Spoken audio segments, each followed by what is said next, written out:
एक समय की बात है, जंगल में एक शेर रहता था जो सभी जानवरों का राजा था। एक दिन शिकार करने के बाद वह एक पेड़ के नीचे आराम करने लेट गया। तभी एक छोटा सा चूहा वहाँ से गुजरा और उसने सोचा, शेर के साथ खेलना कितना मजेदार होगा। वह शेर की पीठ पर चढ़ गया और उसकी पूंछ पर दौड़ने लगा।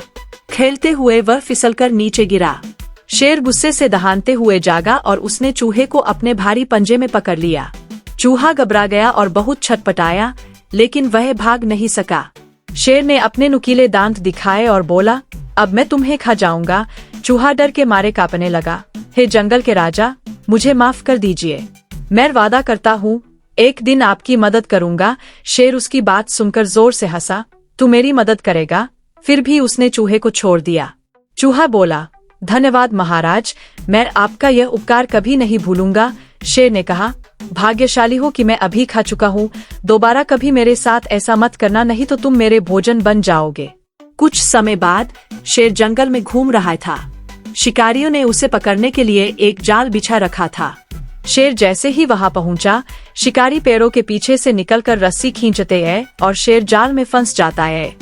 वह जोर से दहाड़ता है और छूटने की कोशिश करता है, लेकिन जाल और कसता जाता है। शिकारी उसे लेने के लिए गाड़ी लाने गांव चले जाते हैं। शेर की दहाड़ दूर तक सुनाई देती है। चूहे और बाकी जानवरों को भी आवाज आती है।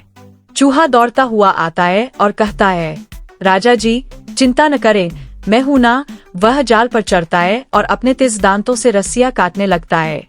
थोड़ी देर बाद शेर जाल से आजाद हो जाता है। शेर भावुक हो जाता है। धन्यवाद दोस्त, अब मुझे समझ आया कि कोई भी छोटा या बड़ा नहीं होता। वह चूहे से कहता है, अब से तुम इस जंगल के राजकुमार हो।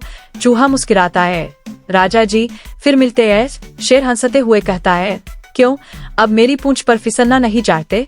चूहा खुशी से शेर की पीठ पर कूदता है और खेलने लगता है। तभी शिकारी बड़ी गाड़ी लेकर लौटते हैं, लेकिन शेर और चूहा उनकी ओर दौड़ते हैं। उन्हें आता देख शिकारी डरकर वापस भाग जाते हैं। तब से शेर और चूहा अच्छे दोस्त बनकर जंगल में खुशी खुशी रहने लगते हैं।